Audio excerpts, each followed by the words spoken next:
अस्सलाम वालेकुम नाज़रीन, एक महकती और चहकती सुबह के साथ हन्नान बुखारी का सलाम आपकी खिदमत में पेश है। दुआ करते हैं कि आज की सुबह आपके लिए ढेरों खुशियां लेके आपकी चौखट पे आपका इंतजार कर रही हो। इसी दुआ के साथ आज के प्रोग्राम को आगे बढ़ाते हैं। जनाब, शहर फैसलाबाद की बात की जाए तो शहर फैसलाबाद के अंदर मौसम जो है वो बहुत खुशगवार हो चुका है। धूप और सूरज की किरणें जैसे ही इस लायलपुर की धरती पे पड़ी, मौसम जो है वो खुशगवार है, क्योंकि सर्द भी है मौसम, और सर्द मौसम के अंदर अंदर गर्मा गर्म चाय की चुस्कियों के साथ धूप को जो है वो एंजॉय किया जा रहा है। आज आने वाले 24 घंटों के लिए मौसम कैसा रहेगा, महकमा मौसमियात का इस हवाले से क्या कहना है, देखते हैं टुडेज वेदर में। शाहिदा परवीन हमारे साथ मौजूद होंगी। शाहिदा, बताइएगा आज शहर फैसलाबाद का मौसम कैसा रहेगा?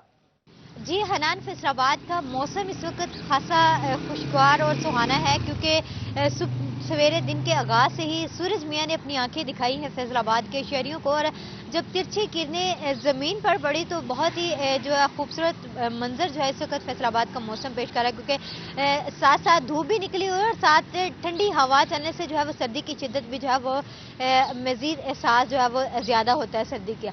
जबकि दर्जा हरारत की बात करें तो कम से कम दर्जा हरारत 5 डिग्री सेंटीग्रेड है, जबकि ज्यादा से ज्यादा 22 तक जाने का इम्कान जाहिर किया गया। हवा में इस वक्त नमी का तनासब 74% तक रिकॉर्ड किया गया, जबकि महकमा मौसमियात के मुताबिक आइंदा 24 घंटों के दौरान कहीं भी बारिश बरसने का कोई इम्कान जाहिर नहीं किया गया। अलबत्ता सूरज मियां आज जो है वो सारा दिन अपनी पूरी आबताब के साथ चमकेगा, जिससे सर्दी की शिद्दत जो है वो मजीद कमी वाक़ होगी। जी, बहुत शुक्रिया शाहिदा परवीन, आप मौसम का अहवाल शहर फैसलाबाद का बता रहे थे। जनाब, आगे बढ़ते हैं। जैसा कि रोजाना की बुनियाद पे हम आपको कहते हैं कि आपके अंदर कोई भी टैलेंट मौजूद है, उस टैलेंट को अपने अंदर मत रखिए। 30 सेकंड की अपनी वीडियो बनाएं, शूट करने के बाद उस नंबर पे व्हाट्सएप करें जो कि आपकी स्क्रीन के ऊपर दिया जाता है। हम आपका टैलेंट दुनिया के सामने लेके आएंगे और उसे वायरल करने की कोशिश भी की जाएगी, लेकिन उसके लिए आपको सिर्फ और सिर्फ ये करना होगा कि अपनी वीडियो बना के हमें व्हाट्सएप करनी होगी। यही नहीं, आपकी बर्थडे सेलिब्रेशन यानी आपकी खुशियों के अंदर भी शामिल हुआ जाएगा।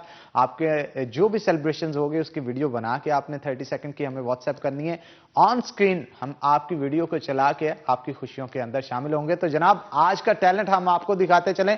हमारे साथ इकराम साहब मौजूद होंगे, अहमद इकराम साहब, जो कि जंग से हैं। उन्होंने अपनी बड़ी ही खूबसूरत स्केचिंग जो है वो बना के, पेंटिंग्स बना के हमें भेजी हैं। आपको ऑन स्क्रीन दिखा भी रहे हैं इस वक्त, जैसे कि आप देख सकते हैं कि कार्टून्स और इसके साथ साथ मरूफ जो रेसलर्स हैं उनकी तस्वीर बना के बड़ी जबरदस्त और खूबसूरत पेंसिल्स के साथ, कलर पेंसिल्स के साथ पेंटिंग बना के जो है वो इन्होंने दिखाई है। और यही नहीं, बल्कि एक खूबसूरत सी बच्ची भी है जिसकी पेंटिंग बना के उन्होंने दिखाई है।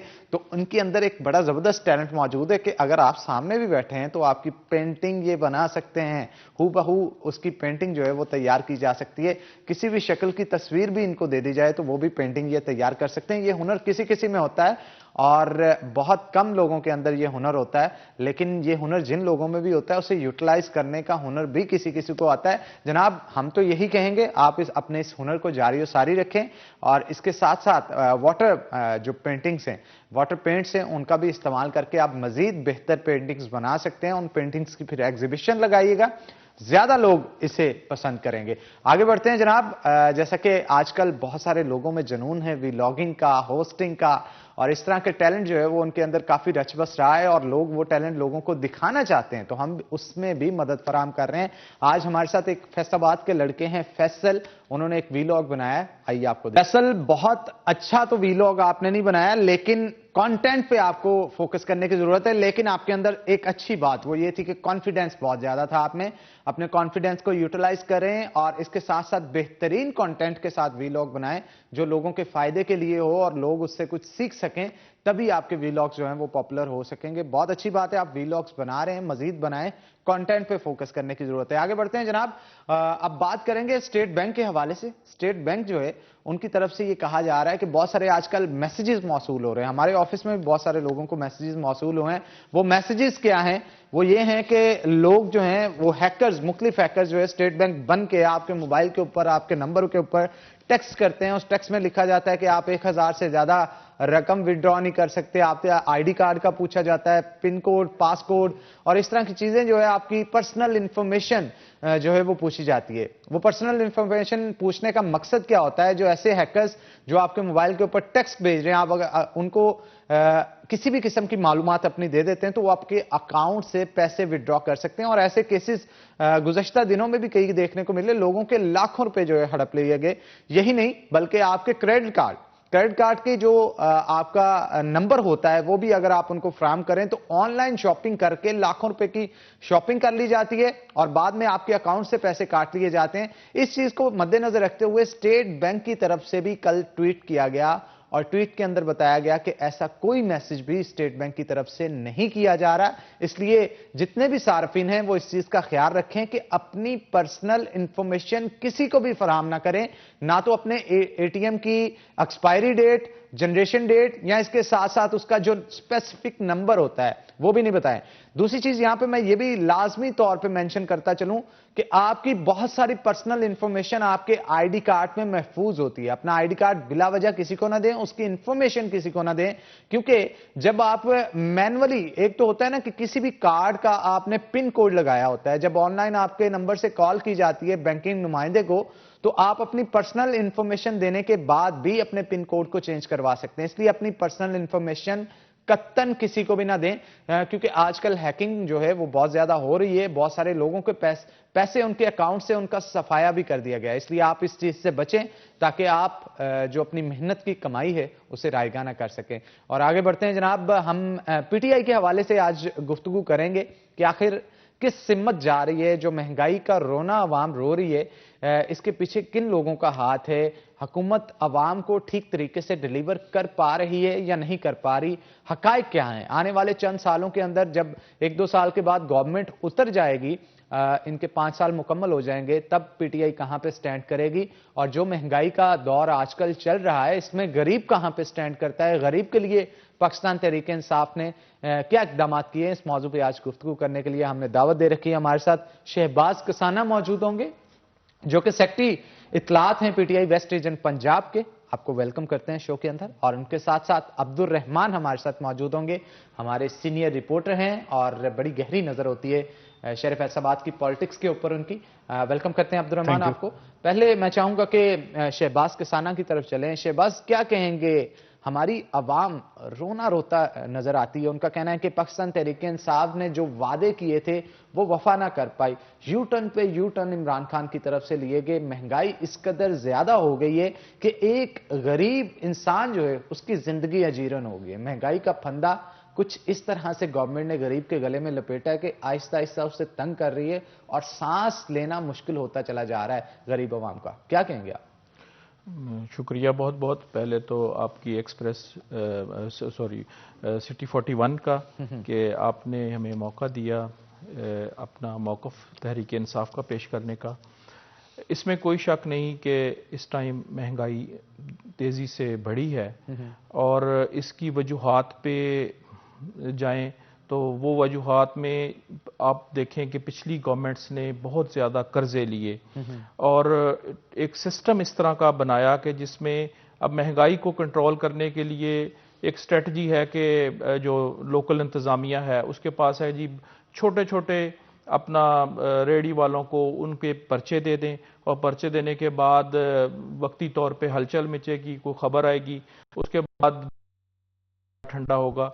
तो मैं समझता हूं कि इस वक्त हमारी गवर्नमेंट बिल्कुल एक फर्म फुटिंग पे इस मसले को हल करने के लिए इक़दाम कर रही है और इसमें हमने एक प्लान किया है कि ये जो बेस ऊपर से जो जिसमें मैं बिलाशक कहूँगा कि हमारा जो बहुत सरमायादार का तबका है, ताजरों का तबका है, ये हर चीज़ इस पे इस तरीके से एक्सप्लॉइट करते हैं कि ये अगर कोई ₹1 का भी टैक्स पिछले बजट से अब तक नहीं हुआ और कोरोना के बाद रिलीफ दिया है गवर्नमेंट ने, टैक्सेस में भी रिलीफ दिया है और हर चीज में रिलीफ आ रहा है, लेकिन उसके बावजूद ये जो सरमायादार तबका है, ये तबका क्योंकि ये बहुत ज्यादा पावरफुल है और इस वजह से ये अपनी मनमानी कर रहा है और इस पे मैं समझता हूं स्ट्रांग है कि गवर्नमेंट से भी ज्यादा स्ट्रांग है कि अपनी मनमानी कर रहे हैं। ये पहले स्ट्रांग रहा है ये पिछली गवर्नमेंट्स ने इनको बहुत ज़्यादा स्ट्रॉन्ग किया है, लेकिन इसमें भी बड़े अच्छे, ये नहीं कि सारे बड़े अच्छे ताजर हैं जो अपनी नॉर्म्स के साथ, अपने एथिक्स के साथ बिजनेस करते हैं, लेकिन इसके साथ साथ कोई मामलात इस तरह के हैं कि जिसको गवर्नमेंट इस टाइम बहुत एक फर्म फुटिंग पे बहुत सीरियस ले रही है। और मैं बहुत आपकी चैनल की तवज्जो से ये अवाम तक ये पहुंचाना चाहता हूं कि बहुत जल्द इस पे हम एक काबू पा लेंगे। बिल्कुल आप ठीक कह रहे हैं। अब्दुल रहमान भी हमारे साथ मौजूद हैं, लेकिन अब्दुल रहमान से गुफ्तगू करने से पहले मैं आज के सवाल की तरफ जाना चाहूंगा कि नाज़रीन, आज का सवाल यह है कि सूफी बरकत अली साहब का मज़ार जो है वो फैसलाबाद के किस मशहूर शाहरा के ऊपर मौजूद है। मैं फिर से सवाल को रिपीट कर देता हूं कि सूफी बरकत अली का मज़ार जो है फैसलाबाद की किस मशहूर शाहरा पे मौजूद है। इसका जवाब आपको देना होगा। जवाब देने वालों के लिए मैं यहां पे जरूर मेंशन करता चलूं कि जो लोग जवाब देंगे उन्हें बायो आमला की तरफ से गिफ्ट हैम्पर दिया जाएगा। गिफ्ट हैम्पर भी मैं आपको दिखाता चलूं जनाब। खवातीन के लिए खास तौर पे ये डिजाइन किया गया है। ये गिफ्ट हैम्पर होगा जो कि उनको फराम किया जाएगा, लेकिन एक गिफ्ट हैम्पर हमने खोल के भी रखा है, इसलिए आपको दिखा दें कि इस गिफ्ट हैम्पर के अंदर होगा क्या क्या।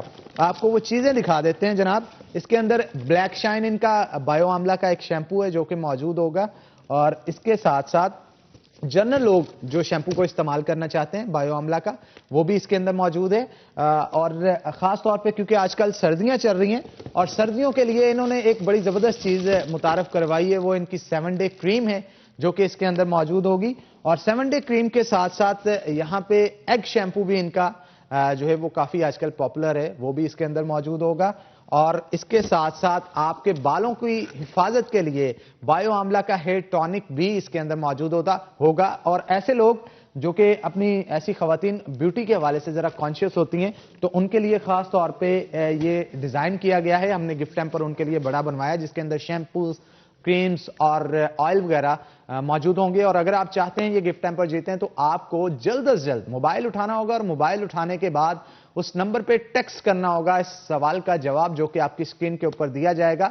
तो बिना किसी देर के अगर आप चाहते हैं कि बायो आमला का गिफ्ट हैम्पर जीते हैं तो उसके लिए आप जल्द से जल्द अपना मोबाइल उठाएं, उस पर मोबाइल जवाब टेक्स्ट करके उस नंबर पे व्हाट्सएप करें जो कि आपकी स्क्रीन के ऊपर दिया जा रहा है। आगे बढ़ते हैं। अब्दुल रहमान हमारे साथ मौजूद हैं। अब्दुल रहमान, किसाना साहब ने तो सारा पलंदा जो है वो गुज़श्ता गवर्नमेंट पे डाल दिया, आप क्या कहेंगे इस हवाले से? क्या वाकई ही में आज जो सूरत हाल मौजूद है जिसकी वजह से नुकसानात सबसे पहले गरीब आवाम को उठाने पड़े, जिनके लिए रिलीफ की बातें की जाती थी, तो आप क्या कहेंगे ये वाकई पिछली गवर्नमेंट का कसूर है? थैंक यू अनान। देखिए, अभी जो अमेरिकन इलेक्शन हुआ है तो उसमें बाइडेन ने बिल्कुल नहीं कहा कि ये डोनाल्ड ट्रंप का कसूर है या किसका कसूर है। ये एक देखिए एक तरह से लेम एक्सक्यूज होता है कि आप किसी पे मुद्दा डालते रहे। अभी तकरीबन 2.5 साल होने को है और अगले 2.5 साल समझा जाता है कि ये इलेक्शन कैंपेन है और जो मुश्किल फैसले हैं वो पहले 2 सालों में कर लिए जाते हैं। तो अभी इनकी जो तरजीहात है वो तय नहीं हुई। काम जो इन्होंने सीखने पे लगाया हुआ है अपने वज़ीर आला को, वज़ीर आज़म को,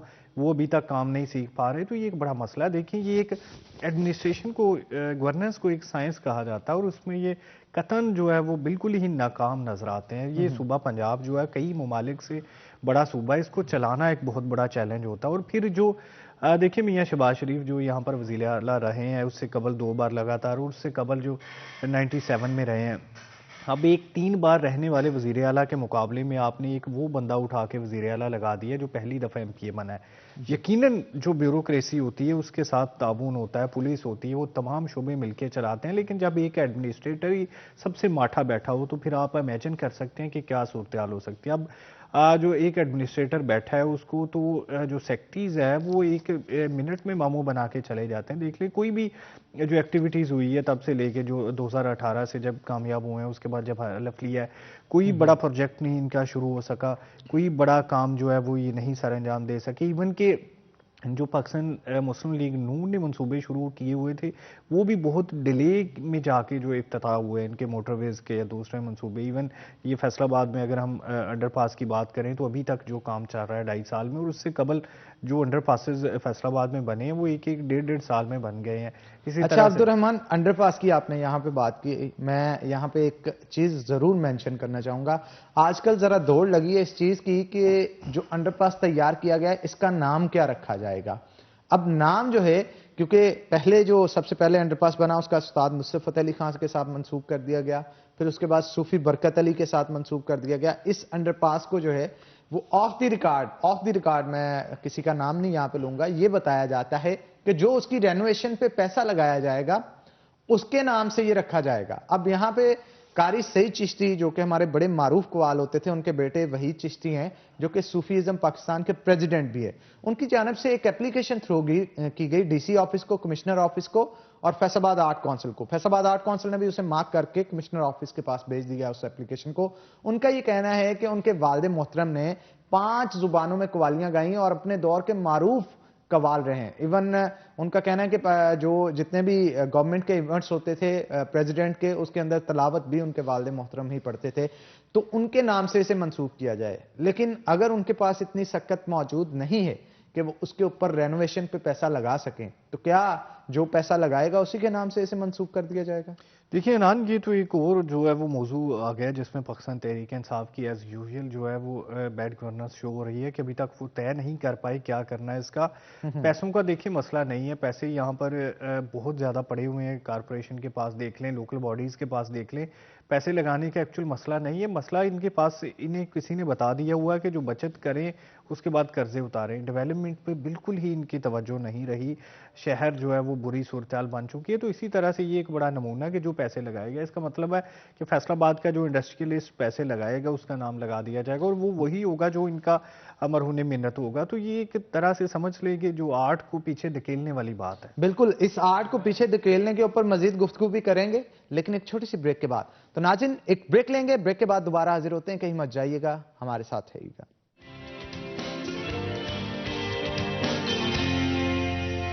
वेलकम बैक नाज़रीन, ब्रेक के बाद खुश आमदीद। जनाब, फैसलाबाद के अंदर रेलवे ट्रैक्स जितने भी मौजूद हैं, बहुत सारी जगहें झुमरा से लेके हमारे यहाँ पे जो रेलवे स्टेशन है वहाँ तक अगर देखा जाए, बहुत सारी जगहें ऐसी मौजूद हैं जहाँ पे फाटक नहीं बनाए गए, जहाँ पे रेजिस्टेंस नहीं लगाई गई रेलवे की ट्रैक के दोनों जानब, जिसकी वजह से वहाँ से ट्रैफिक गुजरने की जब कोशिश करती है, बहुत दफ़ा जो रेलवे के हादसात हैं वो पेश आते हैं। गुज़िश्ता दिनों के अंदर भी ऐसे कई हादसात पेश आए, और यही नहीं बल्कि कई दफ़ा भैंसें जो कि चारा चरती चरती ट्रैक्स के ऊपर आ जाती हैं, वो भी हादसात का शिकार बनती है। ऐसा ही एक हादसा पेश आया, वो हम आपको दिखाते हैं। एक शख्स जो है वो रेलवे ट्रैक पार करते करते अपनी जान से हाथ धोते धोते जो है बचा है। आपको आइए वो वीडियो दिखाते हैं।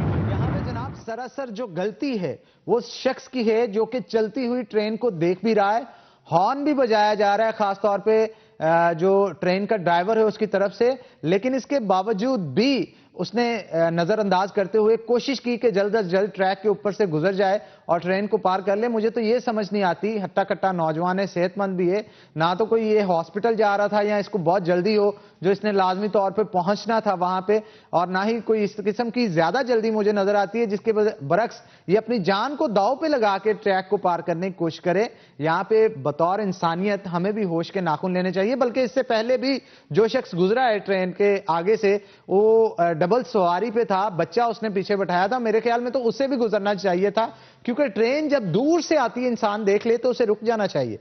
ट्रेन की ब्रेक जो है वो यकदम नहीं लगती। ये आप देख सकते हैं, ये शख्स जो हादसे का शिकार हुआ, इससे पहले भी एक शख्स गुजरा है। अब इसकी बाइक जो है वो बजी ट्रेन के अंदर और ये खुद उतर के साइड पे हो गया। ये शुक्राने के नफल जो है वो शख्स अदा करे कि इसकी जान बच गई है, लेकिन मोटरसाइकिल जो है उसका कबाड़ा अच्छे से हो गया होगा। लेकिन यहाँ पे हमें खुद भी फोकस करना चाहिए, दूसरे लोगों पे, दूसरी चीज़ों पे तनकीद करने से पहले हमें अपने आप को देखना चाहिए कि हम अपनी कितनी जिम्मेदारियां हैं जो कि एहसन अंदाज में निभा रहे हैं बतौर माशरे के अंदर रहने के तौर पे। तो यहाँ पे दूसरी जानब अगर देखा जाए तो ये भी कहा जाता है कि रेलवे के ट्रैक्स जो हैं उनके गिर्द फाटक जो हैं वो नहीं बनाए गए, जिसकी वजह से इस तरह के हादसा आए दिन पेश आते हैं। तो इसी मौजू पे अब्दुल रहमान से भी पूछ लेते हैं। अब्दुल रहमान, बड़ी अहमकाना हरकत जो है वो देखने को मिली। इस शख्स को चाहिए था कि सब्र कर लेता, ट्रेन गुजर जाती, उसके बाद गुजर जाता। 30 सेकंड लगते हैं या 40 सेकंड ज्यादा से ज्यादा लगते हैं ट्रेन के गुजरने के बाद, वो वहां से गुजर सकता था। लेकिन अपनी जान की परवाह किए बगैर पता नहीं कौन सा एक्शन था जो कि परफॉर्म करने जा रहे थे। शुक्र मनाएं कि इनकी जान बच गई। हनान, ये देखिए, मुझे तो बाज़-औक़ात लगता है कि ये कौम जो है वो मरीख पर जाना चाहती है जितनी इन्हें जल्दी होती है। कोई भी देख लें बाइकर, यहाँ पे हमारे जो ऑफिस के सामने देख लें कि कई एक्सीडेंट्स सिर्फ इसी वजह से होते हैं कि वो सामने से आने वाली गाड़ियों को नहीं देख पाते। तो ये महकमा रेलवे का भी कसूर होता है, उसमें जो ज़िला इंतज़ामिया उसका भी कसूर होता है कि ये फाटक नहीं लगाते। शहर से गुजरती है, वो जो म्युनिसिपल कमेटी है उसके ज़िम्मे होता है कि वहाँ पर जितने भी अखराजात हैं वो अदा करें। तो ये दोनों जानब से जो है वो एहतियात नहीं की जाती। फिर पब्लिक की अगर बात करें तो इस जैसी जो पब्लिक है वो भी जो बाहर के ममालिक में नहीं पाई जाती होगी, जहाँ रेलवे शुरू हुई और बाद में यहाँ पर आई।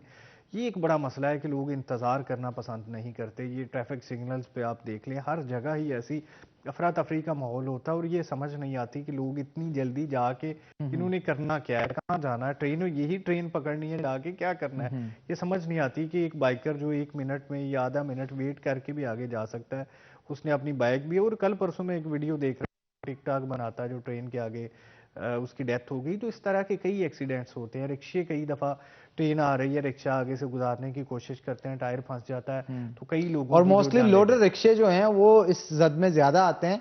और इवन ट्रेन दूर भी हो, वो जब गुजरने की कोशिश करते हैं वहां पे टायर फंस जाता है उसका, और जब तक ट्रेन करीब आती है फिर छोड़ के उन्हें भागना पड़ता है और कोई ना कोई ऐसा हादसा जो है वो पेश आ जाता है।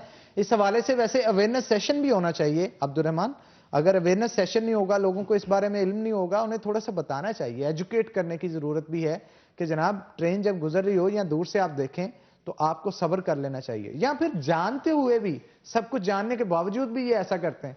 हनान, ये हमारे दोस्त हैं लतीफ़ नज़र साहब, जो वो कई बार कह चुके हैं कि वो नसाब में एक जो है वो एक मजमून शामिल करवाना चाहते हैं ट्रैफिक के मुतालिक, किस तरह से इसको ट्रैफिक सिग्नल की पाबंदी करनी है। अगर बच्चा बचपन से ही नर्सरी से इसे पढ़ता है कि किस तरह से उसने इम्पोर्टेंस देनी है ट्रैफिक सिग्नल्स को, ट्रैफिक किस तरह से जो उसने चलानी है, ट्रैफिक की जो पाबंदी के तरीक़ाकार अगर किताब में पढ़े जाएँ तो 8-10 साल मुसलसल पढ़ता रहे तो जो अगली नस्ल है वो काफ़ी बेहतर हो सकती है। जो मौजूदा आपने अवेयरनेस सेशन की बात की, तो देखिए फैसलाबाद की 80 लाख आबादी है, चंद सौ ट्रैफिक वार्डन्स हैं, कौन उन्हें जो है वो अवेयर कर सकता है इस मुतालिक।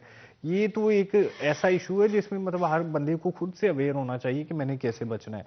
यहाँ पे होता है कि आप जब गाड़ी लेके या बाइक लेके निकलते हैं तो अगले ने कैसे बचना है, यही होता है जो इस तरह से चला लेकिन रहे होते हैं। फाटक लगाने की भी तो जरूरत है अब्दुर्रहमान। बहुत सारी ऐसी जगह जहां पे ट्रैफिक बाकायदा तौर पे गुजरती है, वहां पे अभी तक फाटक नहीं लगाए गए। और जिस तरह से ये शख्स अपनी जान बचा के यहां से गुजरा है, मेरे तो कानों में अभी भी ट्रेनों की आवाजें जो है वो आ रही हैं। तो इंसान को, गवर्नमेंट को भी चाहिए थोड़ा सा इसके ऊपर इनिशिएटिव ले, जो फाटक टूट फूट का शिकार हैं वहां पे फाटक जो है वो दोबारा से तामीर किए जाएं। नानी, ये अंग्रेज दौर से चल रहा है कि रेलवे जहां से गुजरेगी वहां पर जो भी फाटक लगा है, वहां पर जितना भी खर्चा है वो तमाम का तमाम उस शहर को बर्दाश्त करना पड़ता है, उस इंतजामिया को बर्दाश्त करना पड़ता है। तो इस वजह से ये नहीं लग पाते। ये सिर्फ एक महकमे की बात नहीं होती, काफ़ी लंबा प्रोसीजरल चीज़ें होती हैं। और ये एक पाबंदी से जो बंदा वहाँ पर खर्चा कर रहा है उसने किस तरह से बर्दाश्त करना है, या इसके अलावा जो दूसरी चीज़ें वहाँ पर जो पूरा एक फाटक के इखराजात होते हैं वो पूरे नहीं कर पाते। ये दो चीज़ें होती हैं, या तो प्राइवेट लोग मिलके करते हैं या गवर्नमेंट लेवल पे होता है। अब जो गवर्नमेंट लेवल पे है वो कमेटीज़ की जानब से पैसे नहीं दिए जा रहे, जो प्राइवेट लेवल पे है वो देख लें आए दिन कोई ना कोई फड्डा बना रहता है कि उस कॉलोनी की जानब से पैसे नहीं दिए गए जिस पर ये फाटक बंद कर दिया गया। तो ये एक बड़ा मसला है। महकमा रेलवे इतनी जो फाटक है वो अफोर्ड नहीं कर सकता कि हर जगह बंदे लगे हों, हर जगह टेलीफोन पड़ा हुआ हो। ये प्राइवेट लोगों को ही इखराजात बर्दाश्त करने पड़ते हैं या जो कमेटीज़ को करने पड़ते हैं। तो ये अब जो नया लोकल गवर्नमेंट एक्ट बना हुआ उसमें ये ऐसा सब्जेक्ट ही मौजूद नहीं है। इस वजह से जो महकमा रेलवे का करोड़ों रुपया दूसरे महकमों की जानब फंसा हुआ है, या जो प्राइवेट कॉलोनीज या दूसरे लोगों ने जो फाटक बनवाए थे उनकी जानब फंसा हुआ, वो नहीं क्लियर हो रहा, जिस वजह से ये फाटक नहीं लग रहे। और ये लगाना महकमा रेलवे से ज्यादा जो उस शहर की इंतजामिया की जिम्मेदारी होती है, कारपोरेशन इन्वॉल्व होती है इसमें। शहर में कारपोरेशन, देही इलाकों में उनकी म्यूनसिपल कमेटीज, हर तरह जहां से वो गुजर रहा है फाटक, वहां पर फाटक के अखराजात उस इलाके की जो कारपोरेशन है या कमेटी है या तहसील कौंसिल है उसने बर्दाश्त करने। कसाना साहब, आपने भी वीडियो देखी और बड़ी अहमकाना हरकत थी इस शहरी की तरफ से। सब्र कर लेना चाहिए था थोड़ा, ताकि ट्रेन गुजर जाती फिर गुजरता जी ही। बिल्कुल। मैं ये इसका जवाब के बाद मैं अब्दुर्रहमान साहब ने जो एक दो बातें की हैं वो पिछली उसकी भी बात करना चाहूँगा। जी जी। ये बिल्कुल ये सही कहा कि हमारी जो कौम है इसमें थोड़ी सी ना जल्दी है, और ये लोग जो नौजवान बंदा है इसने ये लेकिन ये जो अब मीडिया ने ये जो दिखाया है अब इस सिटी 41 के जरिए पूरे फैसलाबाद की आवाम तक ये जब इशू पहुंचेगा तो ये एक किस्म का एक माशरा और इंसान हम भी अपना किरदार आपने कंट्रीब्यूट किया है, इसमें अवेयरनेस कैंपेन में कंट्रीब्यूट किया है।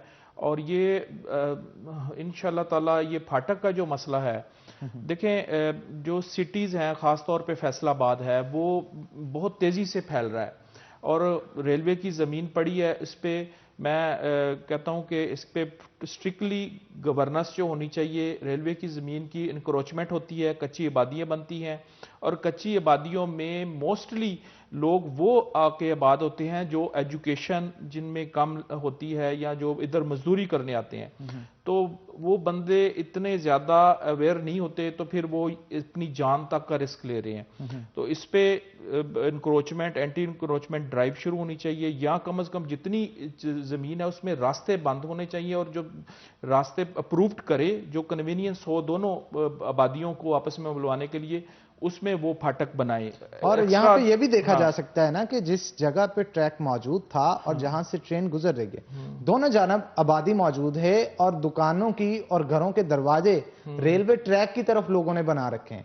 यहाँ तो इस चीज की इजाजत नहीं होनी चाहिए कि दीवार के जो दीवार रेलवे ट्रैक की तरफ है वहां पे ना तो किसी किस्म की दुकान बनाई जाए, ना ही घर का दरवाजा उस तरफ निकाला जाए, और अगर है तो वहां पे बाड़ लगाई जाए, क्योंकि घरों में बच्चे मौजूद होते हैं। बच्चे वो वहां पे देखा भी जा सकता है वीडियो के अंदर कि जब बाइक ट्रेन के अंदर बजी, जहां शख्स इस तरफ भागा, तो यहां पे आप देख सकते हैं नाज़रीन कि एक बच्चा भी भाग के जो है वो राइट साइड की तरफ आएगा। लास्ट के ऊपर वीडियो में आप देख सकते हैं, तो बच्चे भी जो हैं वो खास तौर पे इस चीज का हादसे का शिकार जो है वो बन सकते हैं। तो उनके लिए खास तौर पे बाड़ लगानी चाहिए, या फिर इस चीज की इजाजत नहीं देनी चाहिए। मैं ये समझता हूं कि ये रेलवे के जो काम है या उस वक्त उस इलाके के जो म्युनिसिपल हुकाम है उन पे जिम्मेदारी डालनी चाहिए हमारी लोकल गवर्नमेंट को। आपने ये वीडियो दिखाई है, और इस पे सिर्फ तबसरा होने के बाद ये मामला बंद नहीं होना चाहिए, और उनको जो बंदे जिम्मेदार हैं उनको सजा देनी चाहिए, क्योंकि अल्टीमेटली ये जवाब हम गवर्नमेंट नहीं पेश कर सकती कि ये जी इसका कसूर है।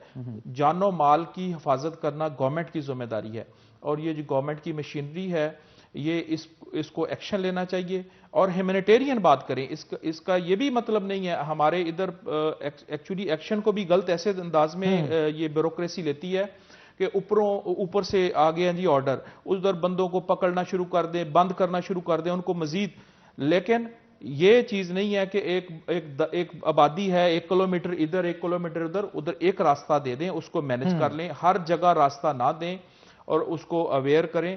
तो इस पे बिल्कुल एक्शन तो लगता ही नहीं है ना, मतलब खुला ट्रैक है जो मर्जी गुजरे। खास तौर पे अगर आपका प्रोग्राम देख रहे हैं, हमारे फरक हबीब साहब पार्लिमानी सेक्रेटरी हैं रेलवे के, वो लाजमी इस बात पे वो एक्शन लेंगे। बिल्कुल जी, हमारी कोशिश होती है कि हम पॉइंट आउट करें चीजों को। बिल्कुल। तो फरक हबीब साहब से हमारी भी दरख्वास्त है कि फैसलाबाद के अंदर ये जो अब्दुर्रहमान साहब ने बात की थी कि ये जो नून लीग ने ये प्रोजेक्ट शुरू किए, देखें वो कहते हैं कि अब इसमें कोई शक नहीं कि 2.5 साल हो गए हैं, अब हमें मजीद जस्टिफाई नहीं करना चाहिए इस चीज को। लेकिन ये जो रियलिटी है वो रियलिटी है। रियलिटी ये है कि इन लोगों ने कर्जे ही इतने लिए, इन लोगों को ये था कि मुल्क बस हम हैं तो चलेगा, और इंटरनेशनल लॉबीज के नीचे इन्होंने गिरवी रखाया हुआ था मुल्क, ताकि एटमी जो हमारे हथियार हैं उन पे कोई कंप्रोमाइज करके इस मुल्क के इतने कर्जे ले लें कि उसको खारिज अपना बाद में माफ करवा के एटमी पे। सर मैं यहाँ पे ये कहना चाहता हूँ कि ये हमेशा से हर गवर्नमेंट का वतीरा रहा है कि पिछली गवर्नमेंट पे डाल के 2.5 साल हो गए हैं, 2 साल हो गए, ज्यादा कर्जे लिए या कम लिए? इसका मैं जवाब दूंगा, लेकिन एक छोटी सी ब्रेक के बाद। पार्टी का एज ए जिम्मेदार मेंबर हो गया किसाना साहब, ब्रेक के बाद हम आएंगे, यहीं से टॉपिक को स्टार्ट करेंगे और आप ही से जनाब नुसरत फतेह अली खान वो जो अंडरपास बारे में भी मैं आपने, लेकिन एक छोटी सी ब्रेक के बाद। तो नाज़रीन कहीं मत जाइएगा, हमारे साथ रहिएगा।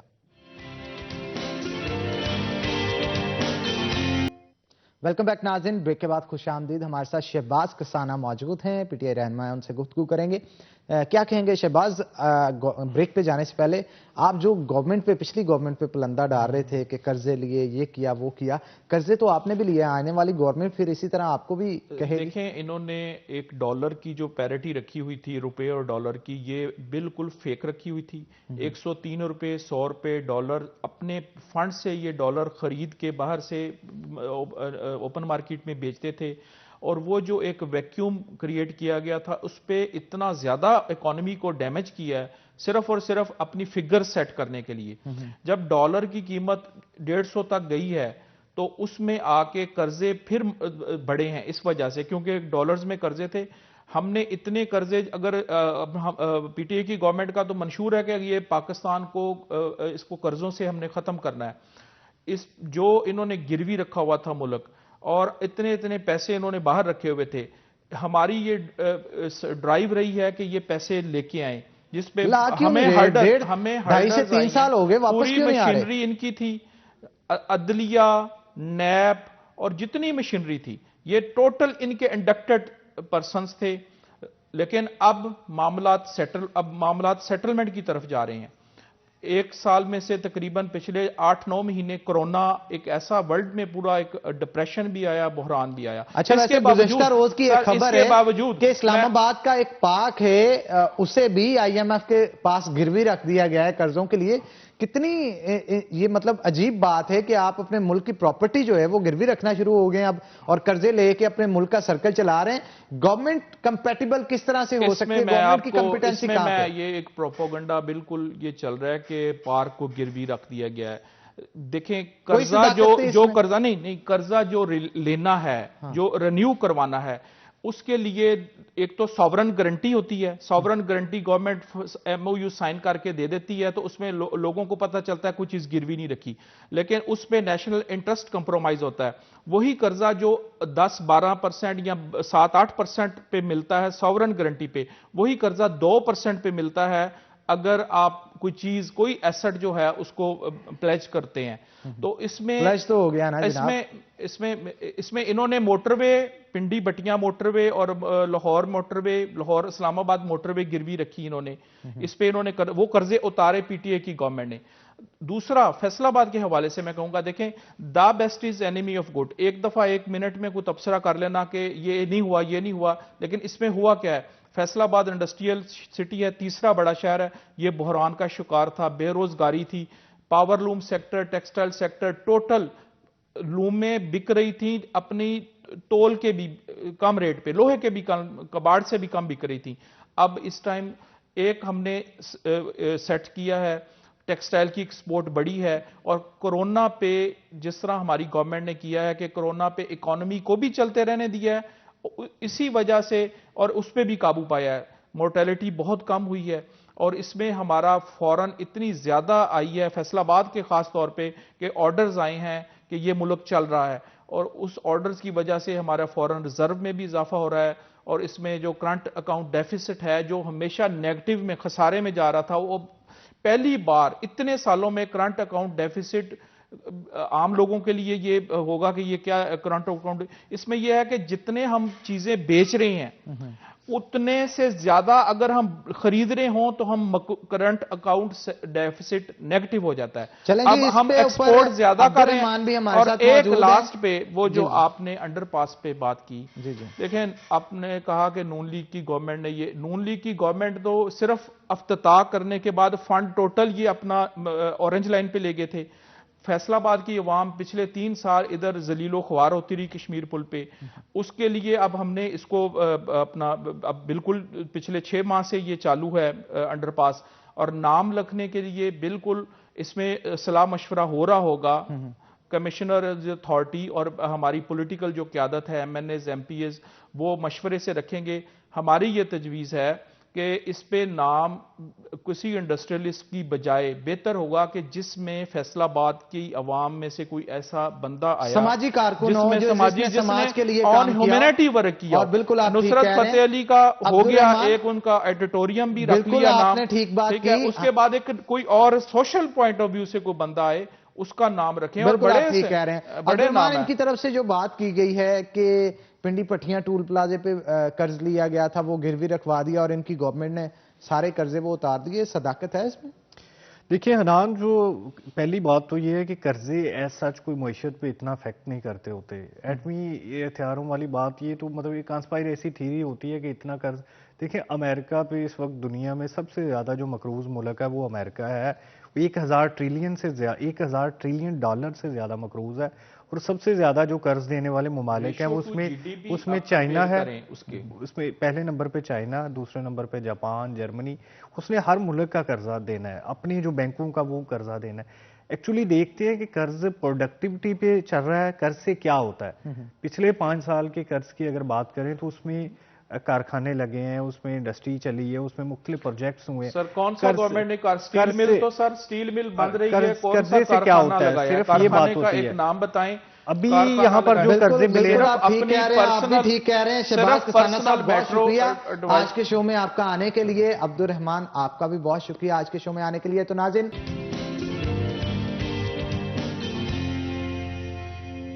वेलकम बैक नाज़रीन। अगर आप चाहते हैं कि आपकी पर्सनैलिटी बेहतरीन हो तो उसके लिए आपका हेयर स्टाइल और ड्रेसिंग जो है वो ज़बरदस्त होना ज़रूरी है। मेरी ड्रेसिंग डेन स्टीवन बाय साहबजीज और hair style prime hair club की तरफ से बनाया गया। हमारा फेवरेट सेगमेंट किचन स्टार्ट हो चुका है, लेकिन किचन में जाने से पहले मैं फिर से आज का सवाल रिपीट करता चलूं। ऐसे लोग जो कि बायो आमला की तरफ से उनका गिफ्ट बॉक्स जीतना चाहते हैं, जिनके अंदर क्रीम्स, शैम्पूज और भी बहुत सारी चीजें मौजूद हैं, अगर वो आप जीतना चाहते हैं तो आज के सवाल का आपको जवाब देना होगा। आज का सवाल है जनाब कि सूफी बरकत अली साहब का जो मज़ार है वो किस अहम शाहराह पे मौजूद है, उस रोड का नाम लें, उस नंबर पे टेक्स्ट करें, जवाब लिख के व्हाट्सएप करें, जो कि आपकी स्क्रीन के ऊपर दिया जा रहा है। चलते हैं उस हमारे फेवरेट सेगमेंट की तरफ। किचन स्टार्ट हो चुका है और आज हमारे साथ हमारी शेफ किंजा। एक अरसा दराज के बाद किंजा, आज किधर से आपका चेहरा आ गया? अचानक से आप आ गए आज? एकदम से ही आ गई, एकदम से आ गई। और यहाँ पे हम किंजा को कॉन्ग्रेचुलेट भी करना चाहेंगे। किंजा की जो है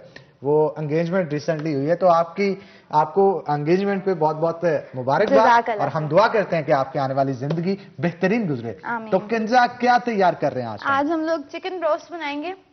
2 तरह के बनाएंगे, एक मैं ब्रेड क्रम्ब से बनाऊंगी और एक मैं फ्लावर से बनाऊंगी, जो नॉर्मल हम लोग का मिलता है बाजार में जो मिलता है उस टाइप का बनाऊंगी। ठीक है, मतलब घर की रेसिपी भी और बाहर की रेसिपी भी।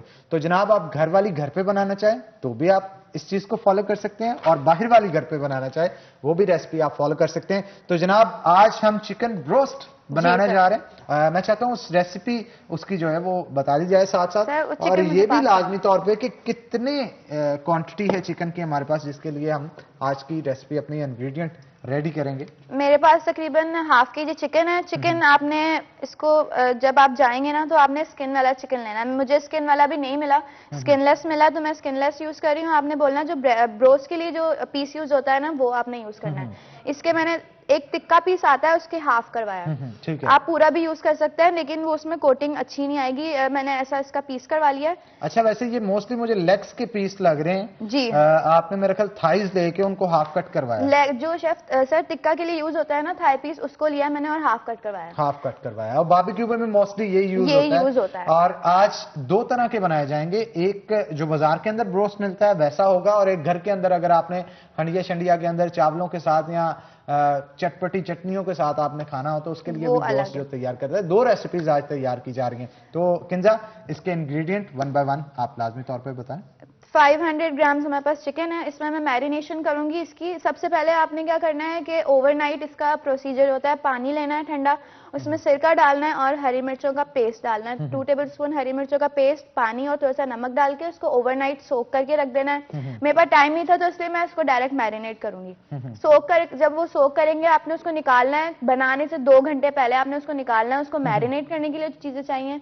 मैरिनेट के लिए उसमें मेरे पास जो है वो रेड पाउडर है, रेड चिली पाउडर है, व्हाइट पेपर पाउडर है। 1 टेबलस्पून मैं रेड चिली पाउडर डालूंगी, व्हाइट पेपर ½ टीस्पून डालूंगी, सॉल्ट टू टेस्ट डालूंगी इसमें, ब्लैक पेपर डालूंगी ½ teaspoon, soya sauce 1 tablespoon, red sauce 1 tablespoon and सिरका 1 टेबलस्पून डाल के इसको मैरिनेट करूंगी। फिर इसकी जो कोटिंग करेंगे हम लोग जो ब्रेड क्रम्स लगाएंगे उसकी मैं उसको 2 हिस्सों में डिवाइड कर लूंगी। ठीक है। जो ब्रेड क्रम्ब की कोटिंग पहले मैं बता रही हूँ, उसमें हमने 2 अंडे लेना है, उसको फेंट लेना है, और ये मेरे पास ब्रेड क्रम्ब है वो आपने ब्रेड क्रम्ब ले लेना है। चिकन लेना है अंडे में कोट करना है, फ्लावर लेना है, फ्लावर को कोट करके देन अंडे में दोबारा कोट करके क्रम लगा के फ्राई करना है। ये हो गया अलग। जो दूसरा हम लोगों ने यूज करना है, जो ब्रोस्ट जो बाहर का मिलता है, उसमें मैंने ठंडा पानी ले लेना, या जो पानी आपने जिसमें सोक किया था उसी में लेके आपने चिकन को उसमें डिप करना है, फ्लावर में डिप करना है, देन दोबारा उसमें डिप करना है और फिर दोबारा फ्लावर में उसको अच्छे से दबा दबा के कोट करके आपने डायरेक्ट फ्राई करना है। हाँ, ताकि आपके क्रम्स जो है वो चिपक जाए, उसको अच्छा मैरिनेट हो अच्छे से। अच्छा, इसे बनाएंगे किसमें, गोल्डन कुकिंग ऑयल में या गोल्डन घी में? गोल्डन कुकिंग ऑयल में इसको मैं फ्राई करूंगी। गोल्डन कुकिंग ऑयल में जनाब इसे फ्राई किया जाएगा। गोल्डन कुकिंग ऑयल बनाने वालों का ये कहना है कि इसे अफजान सेहत के असूलों के ऐन मुताबिक कुदरती अज्जा के साथ तैयार किया जाता है, जिसका मकसद ये होता है कि आपके खानों की लज्जत को चार चांद लगाए जाएं। यही नहीं, इसके अंदर विटामिन का ब्लेंड भी मौजूद है, विटामिन ए, विटामिन डी और विटामिन ई इसके अंदर मौजूद है। विटामिन ए आपके विजन को, यानी जिन आंखों से मैं आपको देख रहा हूं उनको, और इसके साथ साथ विटामिन डी जो है वो आपकी कैल्शियम ऑब्जॉर्प्शन, यानी आपकी बॉडी के अंदर जो कैल्शियम होता है उसको ऑब्जॉर्ब करने में एक इंपॉर्टेंट रोल प्ले करता है। विटामिन ई आपके हेयर फॉलिकल्स को और इसके साथ साथ ओवरऑल हेल्थ को जरा जबरदस्त बना देता है। और अगर आप चाहते हैं कि आप अपनी सेहत पे कॉम्प्रोमाइज ना करें और लज्जत पे भी ना करें, तो बाजार में जाते सबसे पहली चॉइस आपकी होनी चाहिए गोल्डन कुकिंग ऑयल की। तो जनाब आगे बढ़ते हैं, किंजा हमारे साथ मौजूद हैं, मजीद रेसिपी भी इनसे पूछेंगे, साथ साथ किंजा बनाएं और साथ साथ मेरे मन में जो सवाल उठ रहे हैं रेसिपी के हवाले से वो भी आपसे पूछता चले जाऊंगा। अच्छा, आपने कहा था कि ओवरनाइट सोक करना है इसे, और वो नमक शमक डाल के, जो भी वो क्यों जरूरी होता है, उससे क्या होता है, और स्किन वाला ही चिकन हमें क्यों चाहिए होता है, ये भी लाजमी। सबसे पहले वाले मैं आपको क्वेश्चन का आंसर करूंगी। जो अंदर से ड्राई और रह जाता है चिकन, उसको अगर हम लोग सोक करके रखेंगे तो उसका जो फ्लेवर है वो अंदर तक जाएगा चिकन के, तो वो ज्यादा अंदर तक जाएगा। तो और दूसरा आपने पूछा था, सॉरी भूल गई मैं। हाँ, सॉक करने के बाद आपने कहा स्किन वाला चिकन चाहिए होता है। स्किन वाला चिकन क्यों चाहिए होता है? स्किन वाला इसलिए चाहिए क्योंकि जो क्रिस्प बनता है ऊपर, उसके जो क्रिस्पीनेस आती है वो जो है वो स्किन से आती है, क्योंकि जब स्किन फ्राई होती है तो वो एक क्रिस्प उसमें बनता है, तो वो वाली जो चीज है वो आएगी। मुझे अभी मिला नहीं तो इसलिए मैं अभी नॉर्मल चिकन यूज कर रही हूं। और मैरिनेशन को कितनी देर कम से कम चाहिए होती है? यहाँ पे तो हमारे पास नाज़रीन क्योंकि कम वक्त होता है, हमने सब कुछ आपको बना के भी दिखाना होता है, इसलिए जल्दी जल्दी कर देते हैं, लेकिन मैरिनेशन को कितनी देर रिक्वायर होती है?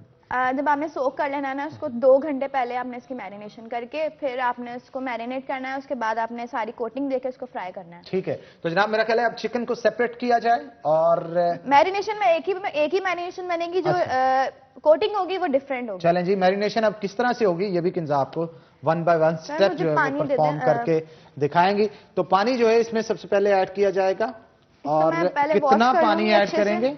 इसको पहले मैं वॉश कर लूंगी अच्छे से। आपने चिकन को वॉश करना है, देन आपने इसमें जो है वो मैरिनेशन करना है। ठीक है जनाब, जैसा कि आप देख रहे हैं कि चिकन को वॉश किया जाएगा पहले अच्छे से, क्योंकि इसके अंदर कोई भी कंटेमिनेशन नहीं होनी चाहिए, क्योंकि कंटेमिनेशन जहां पे आपकी सेहत के लिए नुकसानदेह होती है, वहां पे आपके जो टेस्ट होता है उसको भी काफी हद तक डिस्टर्ब करती है। तो टेस्ट को डिस्टर्ब ना करें और इसके साथ साथ अपनी सेहत के हवाले से भी ख्याल रखें, उसके लिए आपको इसे अच्छे से वॉश करना होगा। अच्छा किंजा, इसके ऊपर जितनी भी कसावतें होती हैं, इसको दूर करने के बाद, इसे वॉश करने के बाद हमारा सबसे पहला स्टेप क्या होगा? सबसे पहला स्टेप मैं इसमें जो है वो सॉसेज ऐड करूंगी सारी। मेरे पास ये रेड सॉस है, सोया सॉस है, सिरका, ये ऐड करूंगी। देन मैं इसमें सारे मसाले ऐड करके इसको रख दूंगी थोड़ी देर, तब तक मैं जो है वो अपनी कोटिंग की तैयारी करूंगी। अच्छा, इसके साथ साथ किंजा ये भी बताएं ना कि जब कोई भी किसी भी किस्म का आप स्टीम का बनाते हैं चिकन या फिर ब्रोस्ट बनाते हैं, इसके साथ ड्रिंक्स बहुत इंपॉर्टेंट होती हैं, और हमारे यहाँ पंजाबी जो लोग होते हैं वो कोल्ड ड्रिंक्स को काफी पसंद करते हैं। कोल्ड ड्रिंक्स के अलावा कौन कौन सी ड्रिंक्स हैं जो कि इसके साथ यूज की जा सकती हैं? मिंट मार्गरीटा, इसमें जो वो आता है क्रशर आता है वो यूज कर सकते हैं। मिंट क्रशर मैंने रेसिपी पहले भी बताई है इसकी, आप वो यूज करें। उसके साथ बहुत, एक तो ये हैवी होता है, थोड़ा फ्राई हो जाता है, जब हम लोग थोड़ा लेमनेड लेंगे तो वो थोड़ा जो है डाइजेस्ट करने में भी मदद करता है। बिल्कुल आप ठीक कह रहे हैं। मिंट मार्गरीटा जनाब घर पे आप बासानी बना सकते हैं, और बहुत सारे रेस्टोरेंट्स पे भी आजकल जो है वो सर्व किया जाता है जब आप जाते हैं। उसकी रेसिपी भी बड़ी आसान है, वो किस तरह की होगी वो हम किंजा से ही जान लेते हैं। किंजा, अच्छा। मिंट मार्गरीटा की रेसिपी भी लाजमी बता दें साथ। अच्छा, क्रशर ही कहते हैं उसको ज्यादातर। क्रशर, उसमें मिंट लीव्स लेना है, फ्रेश मिंट लीव्स लेना है, हाफ तकरीबन बंच लेना है, फ्रेश लेना है। उसको आपने अच्छे से वॉश कर लेना है, सारी मिट्टी उसकी निकाल लेनी है। उसको एक ग्राइंडर में डालना है, उसमें थोड़ा सा 1 टेबल स्पून हमने शुगर डालनी है, काला नमक जो होता है 1 टेबलस्पून वो डालना है। देन उसमें फ्रेश लेमन जूस ऐड करना है, तकरीबन 2 से 3 टेबलस्पून फ्रेश। अगर बॉटल वाला यूज कर रहे हैं तो आपने वो टेस्ट करके देन करना है, क्योंकि वो थोड़ा प्रिजर्व्ड होता है, तो इस वजह से थोड़ा देख के ऐड करेंगे। सॉल्ट ऐड कर दिया हमने। अब उसको हम लोग ग्राइंड, थोड़ा सा पानी डाल के ग्राइंड करेंगे। देन हमने खूब सारी बर्फ लेनी है, उसको उसमें डालना है और उसको क्रशर चलाना है, और उसमें जो व्हाइट फिजी ड्रिंक होती है वो डाल के अच्छे से उसको ब्लेंड करना है। और आपका जो वो और जितना ज्यादा ब्लेंड करेंगे उतना ही टेस्टी और मजे का बनेगा। तो मैरिनेशन जनाब स्टार्ट होने लगी। ऐसे लोग जो कि सीखना चाहती हैं, खवातीन खास तौर पे, कि इसको मैरिनेट किस तरह से किया जाएगा, तो उसके लिए किंजा 1 बाय 1 स्टेप परफॉर्म करके आपको दिखा रही हैं। ये हॉट सॉस डालूंगी मैं इसमें 2 टेबलस्पून, क्योंकि डबल मेरे पास तकरीबन 1 kg है, हाफ मैंने उसको करना है। डन हो गया, ठीक है। इसमें मैं हॉट सॉस डालूंगी। हॉट सॉस के बाद हम इसमें सोया सॉस डालूंगी। सोया सॉस ऐड की जाएगी। ये जनाब मैरिनेशन के लिए इंतहाई इंपॉर्टेंट चीजें। और सोया सॉस के बाद सिरका इसका जो है वो मेन इंग्रेडिएंट है। सिरका इसमें हमने अच्छे उसमें डालना है, लेकिन आपने इसमें जब सिरका डालना है तो नमक का ख्याल रखना है। ठीक है जनाब, सिरका जो है उसका ख्याल आपने अच्छे से रखना है, ये मेन इंग्रेडिएंट है। और अब रेड चिली पाउडर डालूंगी इसमें मैं तकरीबन 2 टेबलस्पून। ठीक है। और उसके बाद व्हाइट पेपर पाउडर डालूंगी इसमें हाफ टीस्पून, क्योंकि ये थोड़ा कड़वा होता है, इसलिए आप जितनी क्वांटिटी रेड चिली की डाल रही हैं उससे आधे से भी ज्यादा इसे यूज करेंगी। और अभी जो है वो हम ब्लैक पेपर पाउडर डाल रहे हैं। 1 टीस्पून। नमक डालेंगे इसमें? नमक जी डालेंगे, मैं एंड में डालूंगी। ये थोड़ा सा मेरे पास चिकन पाउडर है, हाफ टीस्पून मैं ये डालूंगी। हाफ टीस्पून मैंने इसमें डाला है। वैसे किंजा आप चिकन पाउडर हर रेसिपी में यूज करती हैं मोस्टली, मैं नोट कर रहा हूँ इस चीज को। और नमक कितना डाला जाएगा? नमक मैं इसमें टू टेस्ट डालूंगी, तकरीबन 1 टेबलस्पून में 1 टेबलस्पून जो है वो ऐड किया जाएगा। और लास्ट पे अब अंडे में अलग से बीट करके ना, फिर उसको उसमें डिप करके फिर फ्राई करूंगी। ठीक है, इसको ऐसे मैरिनेट करके रख देना जाएगा। ठीक है, इसको तकरीबन 2 घंटे पहले आपने ना मैरिनेट करके रख देना। ठीक है। और जनाब ये 2 घंटे के लिए मैरिनेशन की जाएगी। मैरिनेशन हमारी तरफ से कर दी गई है, लेकिन इसे ब्रेक के बाद जो है वो बनाना प्रॉपर स्टार्ट किया जाएगा। तो एक ब्रेक लेंगे किंजा, ब्रेक के बाद इसे दोबारा से यहीं से स्टार्ट करेंगे। तो नाज़रीन ब्रेक के बाद दोबारा हाजिर होते हैं, कहीं मत जाइएगा, हमारे साथ रहिएगा। वेलकम बैक नाज़रीन, ब्रेक के बाद खुशामदीद। जैसा कि आपको पता है कि आजकल शादियों का सीजन चल रहा है, हर एक की कोशिश होती है कि वो जाज़बे नजर दिखे शादी के इवेंट पे, चाहे वो किसी की अटेंड करने गया हो या गई हो, या फिर वो खुद अपनी जो है वो शादी के अंदर मौजूद हो। खवातीन जो हैं वो अपनी ब्यूटी को लेकर बड़ी कॉन्शियस होती हैं, और जब खास तौर पे शादी के इवेंट की बात आए तो वहां पे पार्टी मेकअप करना हो या फिर दुल्हन का मेकअप हो, उस हवाले से काफी कॉन्शियस नजर आती हैं। तो आज इसी मौजू पे डिस्कस करने के लिए हमने खास तौर पे दावत दे रखी है। हमारे साथ ब्यूटिशियन खास तौर पे मौजूद होंगी, सलमा अवान एंड सदफ जो है वो दोनों मौजूद होंगी, और इनके साथ साथ इनकी मॉडल कैथरीन हमारे साथ मौजूद होंगी, जिनका मेकओवर करके दिखाएंगी। तो बिना वक्त को जाया किए सलमा की तरफ चलते हैं। अस्सलाम वालेकुम सलमा, कैसे हैं आप? जी वालेकुम अस्सलाम, मैं बिल्कुल ठीक, आप कैसे हैं? मैं भी बिल्कुल ठीक ठाक। सलमा बताइएगा आज कौन सा मेकओवर करेंगे आज हम, क्योंकि बहुत सारी खवातीन जो कि हमारा टीवी शो देखती हैं वक्तन फवक्तन, हम यहाँ पे ब्यूटिशियंस को बुला के उनके लिए मुख्तलिफ टिप्स जो हैं देते हैं। तो आज कौन सा मेकओवर किया जाएगा? आज मैं चाह रही हूँ कि मैं, जैसा कि आजकल बच्चियों को बड़ा शौक होता है कि शादियों में जा रही हैं तो अच्छा सा रेडी होके जाएं और वो खूबसूरत लगें, तो मैं आज लाइट सा पार्टी मेकअप करके दिखाऊंगी कि बच्चियों को कैसे खुद को मैनेज करना चाहिए। अक्सर ऐसा होता है कि वो बहुत ज़रा ज़्यादा मेकओवर लगा लेती हैं या बहुत ही डल सा मेकअप करके जा रही होती हैं। तो आज मैं उनको प्रॉपर लुक दे के बताऊंगी कि कैसे आप पार्टी में जा सकती हैं, चाहे वो शादी की पार्टी हो या फिर किटी पार्टी हो या फ्रेंड्स की पार्टी हो। तो मैं आज सब जो ट्रिक्स हैं ब्यूटिशियंस की ना, वो सारी आज शेयर करूंगी। बिल्कुल जी। और ऐसी खवातीन जो कि पार्लर पे जाके तैयार होती हैं, उनके लिए ये बहुत मुफीद चीज रहेगी कि घर पे रह के आप किस तरह से इजीली तैयार हो सकती हैं, और शादी का फंक्शन या फिर कोई भी पार्टी आपके खानदान में मौजूद है या बाहर दोस्तों की। पॉइंट आपने अभी डिस्कस किया है कि अक्सर ऐसा होता है कि हमारे पास सैलून पे बुकिंग्स इतनी ज्यादा ब्राइड्स की होती है कि हमारे पास शॉर्ट टाइम होता है, तो बच्चियों को शौक होता है कि हमसे ही तैयार हों। तो मैं उनको आज जो टेक्निक्स बताऊंगी ताकि वो खुद घर पे इजीली तैयार हो सके। हमारे पास इतना वक्त नहीं होता कि हम पार्टी मेकअप भी कर सकें। जनाब वक्त तो हमारे पास भी नहीं है। मैं चाहता हूँ जल्दी से आप फिर जो है वो तैयारी शुरू करें ताकि शो के खत्म होने तक हम पार्टी मेकअप पूरा करके जो है जी इंशाल्लाह, और बहुत कम टाइम में मैं आपको बहुत अच्छा एक पार्टी मेकअप की लुक बताऊंगी। इसीलिए तो जनाब हमने आपको दावत दी है आज के शो के अंदर कि आपके हुनर से जो है वो मुस्तफीद हो सके जो हमारा चैनल देख रही है। तो मैं चाहता हूँ आप मेकओवर स्टार्ट करें ठीक अपना। हो गया, और मेरा ख्याल है आपकी कैथरीन जो जी मॉडल है वो वेट कर रही है इस वक्त, तो मैं चाहता हूँ मेकओवर जो है वो स्टार्ट किया। ठीक हो गया, ठीक हो गया। मेकओवर स्टार्ट करें, हम उतनी देर वक्तन फवक्तन आपके साथ गुफ्तगू भी करेंगे। तो मैं चाहता हूँ आप स्टार्ट करें मेकओवर, जो कैथरीन है इनको मेकओवर करना स्टार्ट करें। और स्टार्ट कहाँ से लिया जाएगा ये भी साथ साथ बताते जी ठीक हो गया। स्टार्ट भी मैं बताती हूँ कि इनको मैं कैसे स्टार्टिंग पे मैनेज करती हूँ। ठीक है जी, मेकओवर जनाब अब स्टार्ट किया जा रहा है सलमा अवान की तरफ से, और उनकी जो असिस्टेंट है साथ सदफ वो भी मौजूद होंगी। इन दोनों की तरफ से मेकओवर किया जाएगा। और पार्टी मेकअप है जो कि आज किया जा रहा है। पार्टी मेकअप किस तरह से किया जाता है, हेयर स्टाइल कैसा बनाया जाता है, उसके साथ ड्रेसिंग कैसी हो, तो उसके साथ किस तरह का मेकओवर करना चाहिए, हेयर स्टाइल कैसा होना चाहिए, इस तमाम तर इंफॉर्मेशन जो है और टिप्स ब्यूटी के जो हैं वो हम सलमा से लेके आज आप तक पहुंचाएंगे, ताकि आपको पता चले कि घर पे रह के पार्टी मेकअप कैसा किया जा सकता है। तो मैं सदफ से रिक्वेस्ट करूंगा कि आप चेयर के साइड पे आ जाएं ताकि हम सलमा को भी साथ साथ दिखाते चलें। ऐसा होता है कि अगर आपकी स्किन पे थोड़ी बहुत पिगमेंट है या थोड़े से आपको डार्क सर्कल्स हैं या कोई भी इशू है तो आप उसको कंसील करें।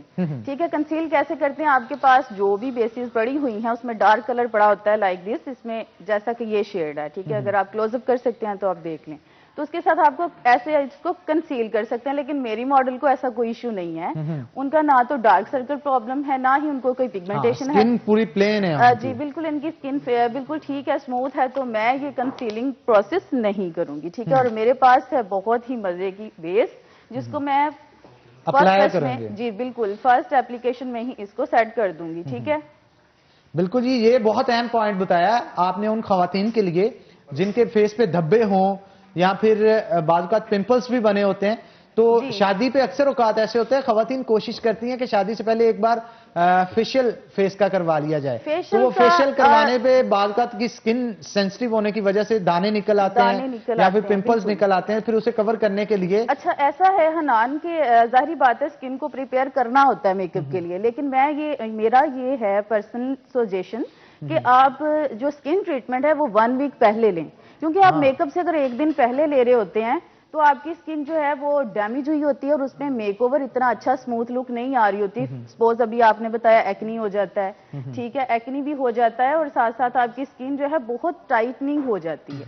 तो वो अच्छा ये भी बहुत सारी खवातीन बेस का इस्तेमाल बहुत ज्यादा करती हैं, उससे भी आपकी स्किन डैमेज होती है?